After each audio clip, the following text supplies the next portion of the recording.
कहानी की शुरुआत इंग्लैंड की एक सीक्रेट एक्सपेरिमेंटल लैब से होती है। इस लैब में वैज्ञानिक जिंदा चिंपैंजियों पर खतरनाक प्रयोग कर रहे होते हैं। वे उन्हें एक एक्सपेरिमेंटल वैक्सीन का इंजेक्शन लगाते हैं। इसके बाद उनकी मानसिक हालत को परखने के लिए उन्हें लगातार हिंसा से भरे वीडियो दिखाए जाते हैं। ये सब जानवरों की सुरक्षा से जुड़े नियमों के बिल्कुल खिलाफ था। इसी वजह से एक एनिमल प्रोटेक्शन टीम इन बेचारे चिंपैंजियों को बचाने का फैसला करती है। कुछ ही देर बाद टीम चुपके से लैब के अंदर पहुंच जाती है। अंदर का नजारा देखकर सभी हैरान रह जाते हैं। सभी चिंपैंजी बेहद गुस्से में दिखाई दे रहे थे। ऐसा लग रहा था जैसे वे किसी भी पल हमला कर देंगे। तभी लैब में गश्त कर रहा एक रिसर्चर उन लोगों को देख लेता है। वह तुरंत बाकी वैज्ञानिकों को खबर देने के लिए मुड़ता है, लेकिन टीम के सदस्य उसे वहीं रोक लेते हैं। रिसर्चर उन्हें समझाने की कोशिश करता है। वह कहता है कि इन चिंपैंजियों के शरीर में एक बेहद खतरनाक वायरस मौजूद है। यह वायरस उनके खून और लार के जरिए पल भर में फैल सकता है। अगर इन्हें बाहर जाने दिया गया तो बहुत बड़ा हादसा हो जाएगा। लेकिन एनिमल प्रोटेक्शन टीम उसकी एक भी बात पर भरोसा नहीं करती। उन्हें लगता है कि वैज्ञानिक सिर्फ उन्हें रोकने के लिए झूठ बोल रहे हैं। तभी टीम की एक महिला सदस्य आगे बढ़ती। वह बिना कुछ सोचे चिंपैंजी का पिंजरा खोल देती है। जैसे ही दरवाजा खुलता है, वह संक्रमित चिंपैंजी पागलों की तरह उस महिला पर टूट पड़ता है। वह उसकी गर्दन पर जोर से काट लेता है। ये देखकर बाकी लोग घबरा जाते हैं। वे हमला करके किसी तरह उस चिंपैंजी को मार गिराते हैं, लेकिन तब तक बहुत देर हो चुकी थी। सिर्फ कुछ ही सेकंड के अंदर उस महिला के शरीर में बदलाव शुरू हो जाता है। उसकी आंखें बदलने लगती, उसका चेहरा गुस्से से डरावना दिखने लगता है और अगले ही पल वह लैब में मौजूद सभी लोगों पर हमला कर देती है। कुछ ही मिनटों में पूरी लैब मौत के मैदान में बदल जाती है। इसी के साथ ये जानलेवा वायरस पूरी तरह फैल जाता है। इसके ठीक 28 दिन बाद लंदन के एक अस्पताल में जिम नाम का एक आदमी होश में आता है। वह अपने अस्पताल के बेड पर अकेला पड़ा होता है। पूरा वार्ड बुरी तरह बिखरा हुआ दिखाई देता है, लेकिन वहाँ एक भी डॉक्टर या नर्स मौजूद नहीं होती। जिम एक डिलीवरी बॉय था। करीब 1 महीने पहले उसका सड़क हादसा हुआ था, जिसके बाद उसे इसी अस्पताल में भर्ती कराया गया था। उसे फर्श पर एक चाबी दिखाई देती है। वह उससे दरवाजा खोलता है और धीरे धीरे वार्ड से बाहर निकल आता है। उसे बिल्कुल अंदाजा नहीं था कि बंद पड़ा यही कमरा उसकी जान बचा चुका था। बाहर निकलकर वह पूरे अस्पताल में घूमता है, लेकिन हर जगह सन्नाटा पसरा हुआ था। वह कई बार जोर से आवाज लगाता है, लेकिन कोई जवाब नहीं देता। उसे समझ नहीं आता कि सिर्फ 1 महीने में सब कुछ इतना कैसे बदल गया। भूख लगने पर वह एक वेंडिंग मशीन से खाने पीने का सामान निकाल लेता है। इसके बाद वह अस्पताल से बाहर निकलने का फैसला करता है, लेकिन बाहर का नजारा उससे भी ज्यादा डरावना था। पूरा शहर वीरान पड़ा था। जहाँ कभी लोगों की भीड़ हुआ करती थी, आज वहाँ कोई भी दिखाई नहीं दे रहा था। चारों तरफ कूड़ा बिखरा हुआ था। सड़क किनारे एक टूरिस्ट बस पलटी हुई पड़ी थी। जमीन पर जगह जगह पैसे बिखरे हुए थे। जिम उन्हें उठाने लगता है, क्योंकि उसे अब तक समझ ही नहीं आया था कि आखिर हुआ क्या है। तभी उसे सड़क पर पड़ा एक अखबार मिलता है। उसमें लिखा था कि इंग्लैंड में एक खतरनाक वायरस फैल चुका है और अब यह वायरस दूसरे देशों तक भी पहुंच चुका है। दुनिया भर में अफरा तफरी मची हुई थी, लेकिन जिम अब भी पूरी तरह अनजान था। उसे कुछ भी समझ नहीं आ रहा था। भटकते भटकते वह एक चर्च के अंदर चला जाता है। उसे उम्मीद थी कि शायद वहाँ कोई मिल जाए, लेकिन अंदर का नजारा उसकी रूह तक कंपा देता है। पूरे चर्च का फर्श लाशों से भरा पड़ा था। तभी उसके पास वाला दरवाजा धीरे धीरे खुलता है। एक पादरी लड़खड़ाते हुए उसकी तरफ बढ़ने लगता है। जिम घबरा कर पूछता है, क्या आप ठीक हैं? पादरी का डरावना चेहरा देखकर जिम बुरी तरह घबरा गया। वह बिना देर पादरी को धक्का देकर चर्च से बाहर भागने लगा। तब तक बाहर पूरी तरह अंधेरा हो चुका था। जिम के शोर की वजह से कई संक्रमित लोग उसकी तरफ दौड़ पड़े। जिम अभी पूरी तरह ठीक भी नहीं हुआ था, इसलिए वह उनके सामने ज्यादा देर तक नहीं टिक सकता था। तभी अचानक 2 लोग वहां आ पहुंचे। दोनों ने अपने चेहरे ढके हुए थे। उन्होंने बिना समय गंवाए मोलोटोव कॉकटेल फेंका। आग की लपटों ने संक्रमित लोगों को रोक दिया। इसी मौके का फायदा उठाकर वे जिम को वहां से सुरक्षित निकाल ले गए। कुछ देर बाद वे उसे एक छोटे से कन्वीनियंस स्टोर में ले आए। फिलहाल यही जगह उनकी सुरक्षित पनाहगाह। जिम की जान बचाने वाले उन दोनों का नाम मार्क और सेलेना था। यहीं जिम को पहली बार इस खतरनाक वायरस के बारे में पूरी सच्चाई पता चलती है। मार्क बताता है कि किसी को नहीं पता यह वायरस आखिर फैला कैसे, लेकिन इसे फैले पूरे 28 दिन हो चुके हैं। यह वायरस सीधे खून के संपर्क से फैलता है। अगर संक्रमित इंसान का खून किसी के शरीर में पहुंच जाए तो लगभग 20 सेकंड के अंदर वह भी संक्रमित बन जाता है। सेलेना बताती है कि संक्रमित लोग ज्यादातर अंधेरी जगहों पर छिपे रहते हैं और रात के समय सबसे ज्यादा एक्टिव होते हैं। फिर भी इस वायरस ने लगभग पूरी इंसानियत को खत्म कर दिया। फौज भी बहुत पहले इस इलाके को छोड़कर जा चुकी है और अब यह संक्रमण दूसरे देशों तक भी फैल चुका है। यह सब सुनकर जिम को अपने माता पिता की चिंता सताने लगती है, लेकिन सेलेना उसे उम्मीद छोड़ देने के लिए कहती है। वह कहती है कि पिछले कई दिनों में जिम पहला जिंदा इंसान है जिसे उन्होंने देखा है। फिर भी जिम हार मानने को तैयार नहीं था। वह अपने घर जाकर माता पिता को देखने की जिद करता है। अगली सुबह सूरज निकलने के बाद तीनों जिम के घर की तरफ निकल पड़ते हैं। घर के अंदर कदम रखते ही उन्हें तेज बदबू महसूस होती। जिम का दिल जोर जोर से धड़कने लगता है। वह भागकर अपने माता पिता के कमरे में पहुंचता है, लेकिन वहां का नजारा देखकर उसकी दुनिया उजड़ जाती है। उसके माता पिता बिस्तर पर मृत पड़े। ऐसा लग रहा था कि उन्होंने नींद की गोलियां खाकर अपनी जान दे दी थी। अपनी माँ के हाथ में जिम के बचपन की एक तस्वीर थी। तस्वीर के पीछे एक छोटा सा नोट लिखा हुआ था। उसमें लिखा था कि हमारा बेटा हमेशा सुकून से सो और कभी इस डरावनी दुनिया को देखने के लिए न जागे। ये पढ़कर जिम पूरी तरह टूट जाता है। शाम होते ही तीनों फैसला करते हैं कि आज की रात यहीं बिताई जाएगी, लेकिन जिम की आंखों में नींद नहीं थी। वह एक मोमबत्ती जलाता है और पुराने होम वीडियो देखने लगता है। वीडियो में अपने परिवार के साथ बिताए खुशहाल पल देखकर उसकी आंखें भर आती हैं। लेकिन तभी मोमबत्ती की रोशनी बाहर तक पहुंच जाती है। रोशनी देखकर कुछ संक्रमित घर के अंदर घुस आते हैं। सीधा जिम पर टूट पड़ते हैं। उनकी आवाज सुनकर मार्क और सेलेना भी जाग जाते हैं। इसके बाद वहाँ जबरदस्त लड़ाई शुरू हो जाती है। काफी संघर्ष के बाद वो सभी संक्रमित को मार गिराते हैं। लड़ाई खत्म होते ही सेलेना तुरंत जिम के पास पहुंचती है। वह हाथ में चाकू लेकर पूछती है, क्या तुम्हें किसी ने काटा है? खुशकिस्मती से जिम पूरी तरह सुरक्षित था, लेकिन लेकिन मार्क इतना खुशकिस्मत नहीं था, उसके शरीर पर संक्रमित काट चुका था। सेलेना एक पल भी इंतजार नहीं करती, वह तुरंत चाकू से मार्क को मार देती है। उसे पता था कि कुछ ही सेकंड में मार्क भी संक्रमित बन जाएगा। लड़ाई की आवाज सुनकर और भी संक्रमित आ सकते थे, इसलिए सेलेना जिम से जल्दी सामान उठाने के लिए कहती है। दोनों तुरंत वहां से निकल पड़ते हैं। रास्ते में जिम अब भी सदमे में। वह सेलेना से पूछता है, तुम्हें इतनी जल्दी कैसे पता चल गया कि मार्क संक्रमित हो चुका था? उसके हाथ का घाव तो काटने जैसा भी नहीं लग रहा था। सेलेना शांत आवाज में जवाब देती है, मार्क का व्यवहार अचानक बदल गया था और इस दुनिया में वही सबसे बड़ा संकेत होता है। अगर तुम 20 सेकंड के अंदर फैसला नहीं लोगे तो अगला शिकार तुम खुद बन जाओगे। हम जो भी करते हैं सिर्फ जिंदा रहने के लिए करते हैं। इसी बातचीत के दौरान जिम की नजर दूर एक बिल्डिंग पर पड़ती है। वहाँ किसी ने कई लाइटें जला रखी थी। उन्हें देखकर ऐसा लग रहा था कि शायद वहाँ और भी लोग जिंदा हैं। यही सोचकर जिम और सेलेना उस बिल्डिंग की तरफ बढ़ने का फैसला करते हैं। कुछ देर बाद वे बिल्डिंग के मुख्य दरवाजे तक पहुंच गए, लेकिन अंदर जाने का रास्ता पूरी तरह बंद था। वहाँ शॉपिंग ट्रॉलियों का एक बड़ा ढेर लगा हुआ था। ये साफ दिख रहा था कि किसी ने संक्रमित लोगों को रोकने के लिए ये बैरिकेड बनाया था। काफी मुश्किल के बाद दोनों किसी तरह उस ढेर को पार कर पाए। अंदर पहुंचते ही उन्हें सीढ़ियां दिखाई दी। बिल्डिंग में बिजली नहीं, इसलिए लिफ्ट भी बंद पड़ी थी। मजबूरी में दोनों सीढ़ियां चढ़ने लगे। कई मंजिलें चढ़ने के बाद जिम बुरी तरह थक गया। तब सेलेना ने उसे एक ड्रिंक दिया ताकि उसके शरीर में थोड़ी ताकत वापस आ सके, लेकिन तभी नीचे से जोरदार दहाड़ सुनाई। संक्रमित लोग बिल्डिंग के अंदर घुस चुके थे। अब उनके पास रुकने का बिल्कुल भी समय नहीं था। दोनों तेजी से ऊपर की तरफ भागने लगे। जैसे ही वे एक मंजिल पर पहुंचे, अचानक काले कपड़े पहने एक हथियारबंद आदमी उनके सामने आ गया। पहले तो जिम और सेलेना घबरा गए, लेकिन अगले ही पल उस आदमी ने पीछे आ रहे संक्रमितों पर हमला कर दिया। उसने बड़ी फुर्ती से सभी संक्रमितों को मार गिराया। इसके बाद उसने दोनों को अपने कमरे में आने का इशारा किया। उस आदमी का नाम फ्रैंक था। वह अपनी बेटी हन्ना के साथ कई दिनों से इसी बिल्डिंग में छिपा हुआ था। बाहर दिखाई देने वाली लाइटें भी उसी ने जानबूझकर जलाई थी, ताकि अगर कोई जिंदा इंसान आसपास हो तो उसे यहाँ आने का रास्ता मिल सके। इतने दिनों बाद दूसरे बचे हुए लोगों को देखकर फ्रैंक बहुत खुश हो गया। उसने सबके लिए खाना तैयार किया और माहौल थोड़ा सामान्य बनाने के लिए वाइन की बोतल भी खोल दी। कई दिनों बाद चारों लोग पहली बार सुकून से बैठे। रात होने पर फ्रैंक और हन्ना सो गए, लेकिन सेलेना अब भी पूरी तरह सतर्क थी। वह जिम को समझाती है कि ज्यादा भरोसा करना सही नहीं होगा। वह कहती है कि फ्रैंक उन्हें देखकर जितना खुश दिख रहा है, असल में उसे उनकी जरूरत ज्यादा है, क्योंकि इतने छोटे बच्चे के साथ वह अकेले कहीं नहीं जा सकता और अगर कभी यहाँ से निकलना पड़ा तो उसे दूसरे लोगों की मदद चाहिए होगी। सेलेना जिम से कहती है, अगर आगे चलकर कोई मुश्किल फैसला लेना पड़े तो जिंदा रहने के लिए भावनाओं से ज्यादा दिमाग का इस्तेमाल करना। जिम उसकी बात पूरी तरह नहीं मानता, लेकिन वह समझ जाता है कि सेलेना अब तक सिर्फ अपनी हिम्मत की वजह से जिंदा बची है। अगली सुबह फ्रैंक उन्हें अपनी छत पर ले जाता है। वहाँ उसने बारिश का पानी जमा करने के लिए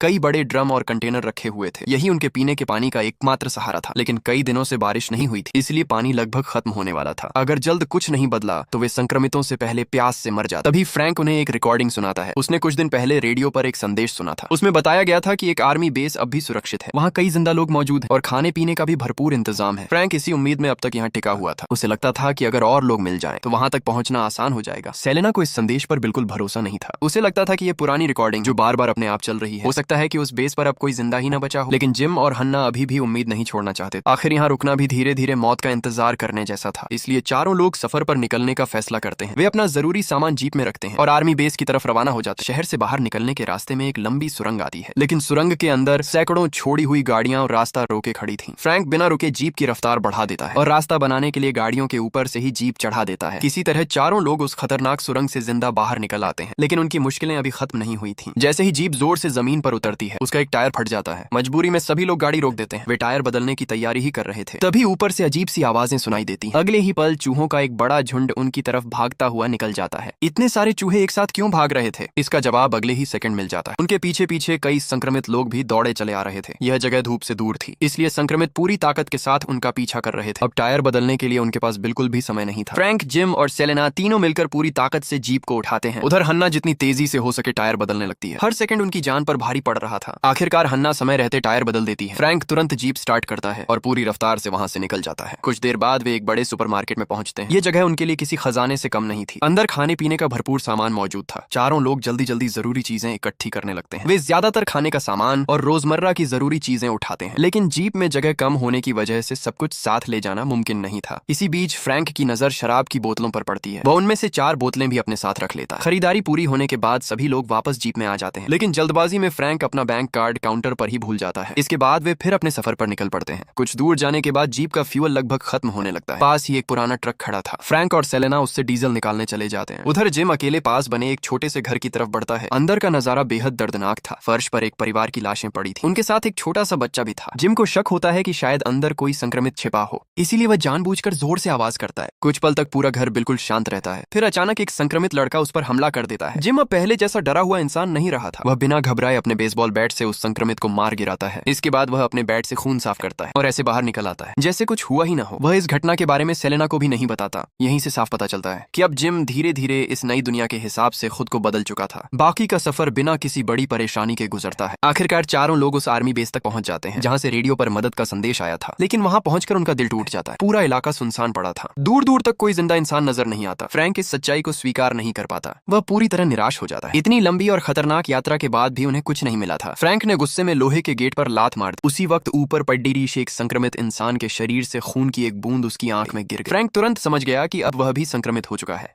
उसके पास ज्यादा समय नहीं बचा था। होश में रहते हुए उसने अपनी बेटी हन्ना की तरफ देखा। उसने उससे माफी मांगी और कहा कि उसे गुस्सा नहीं करना चाहिए था। हन्ना कुछ समझ नहीं पा रही थी। वह अपने पिता के पास जाने लगी, लेकिन फ्रैंक ने उसे जोर से दूर धक्का दे दिया। वह नहीं चाहता था कि उसकी बेटी उसके पास आए, क्योंकि कुछ ही सेकंड में वह खुद एक राक्षस बन जाता। सेलेना भी पूरी बात समझ चुकी थी। वह तुरंत जिम से चिल्लाकर कहती है, उसे अभी खत्म कर दो। लेकिन इससे पहले कि जिम कुछ कर पाता, अचानक कई हथियारबंद सैनिक वहां पहुंच जाते हैं। वे बिना एक पल गंवाए फ्रैंक पर गोलियां चला देते हैं। कुछ ही सेकंड में फ्रैंक की मौत हो जाती है। इसके बाद सैनिक जिम, सेलेना और हन्ना की अच्छी तरह जांच करते हैं। जब उन्हें यकीन हो जाता है कि तीनों सुरक्षित हैं, तो वे उन्हें अपने आर्मी कैंप में ले जाते हैं। कैंप का इंचार्ज कर्नल खुद उनका स्वागत करता है। वह उन्हें भरोसा दिलाता है कि अब वे पूरी तरह सुरक्षित हैं। कई दिनों बाद उन्हें पहली बार सामान्य जिंदगी जैसा महसूस होता है। रात में उनके लिए एक खास डिनर रखा जाता है, लेकिन माहौल कुछ अजीब सा था। जिम और उसके साथी सैनिकों के बीच चुपचाप बैठे रहते हैं। तभी अचानक बाहर जोरदार धमाका होता है। कैंप के बाहर लगी एक लैंडमाइन फट जाती है, लेकिन सैनिक बिल्कुल नहीं घबराते। वे तुरंत अपने हथियार उठाकर बाहर दौड़ पड़ते हैं। कुछ ही देर में संक्रमित लोगों का बड़ा झुंड कैंप पर हमला कर देता है। सैनिक बड़ी आसानी से उनका मुकाबला करते हैं। ऐसा लग रहा था जैसे यह उनके लिए रोज की बात हो। कुछ ही मिनटों में हमला खत्म हो जाता है, लेकिन लौटते समय कुछ सैनिकों की नीयत बदल जाती है। वे सेलेना की तरफ गलत इरादे से बढ़ने लगते हैं। जिम तुरंत बीच में आकर उन्हें रोकने की कोशिश करता है, लेकिन सैनिक उसे जोरदार मुक्का मारकर नीचे गिरा देते हैं। उसी समय कर्नल वहां पहुंच जाता है। वह अपने सैनिकों को पीछे हटने का आदेश देता है। इसके बाद वह जिम को अपने कमरे में बुलाता है। वहां वह उसे एक गिलास वाइन देता है। जिम की नजर बोतल पर पड़ती है। ये वही बोतल थी जो फ्रैंक सुपरमार्केट से लेकर आया था। यही जिम को एहसास होता है कि कैंप में सामान उतना नहीं है जितना कर्नल दिखाने की कोशिश कर रहा था। अब कर्नल सच बताने का फैसला करता है। वह कहता है कि रेडियो पर चल रहा संदेश सिर्फ मदद के लिए नहीं था। असल मकसद औरतों को इस कैंप तक लाना था, क्योंकि यहाँ मौजूद सैनिकों ने सामान्य जिंदगी की उम्मीद छोड़ दी थी। वे चाहते थे कि किसी तरह फिर से इंसानों जैसी जिंदगी शुरू कर सकें। ये सुनकर जिम के पैरों तले जमीन खिसक जाती। उसे समझ आ जाता है कि वे बहुत बड़े जाल में फंस चुके हैं। वह तुरंत सेलेना और हन्ना को लेकर भागने की कोशिश करता है, लेकिन सैनिक उन्हें जाने नहीं देते। जिम को पकड़ लिया जाता है। एक समझदार सैनिक डेविस उन्हें बचाने की कोशिश करता है, लेकिन बाकी सैनिक उसकी बात नहीं सुनते। अगले दिन जिम और डेविस को जंगल में ले जाया जाता है ताकि उन्हें गोली मारकर हमेशा के लिए खत्म किया जा सके। वहां पहुंचकर सैनिकों के बीच बहस शुरू हो जाती है। इसी दौरान मौका देखकर जिम वहां से भाग निकलता है। सैनिक तुरंत उसके पीछे दौड़ पड़ते हैं, लेकिन जिम दूर नहीं भागता। वह लाशों के ढेर के बीच छिप जाता है। सैनिक उसे ढूंढते हुए आगे निकल जाते हैं। ऐसे ही रास्ता साफ होता है। जिम उल्टी दिशा में भाग निकलता है। जब सैनिकों को अपनी गलती का एहसास होता है, तब तक बहुत देर हो चुकी थी।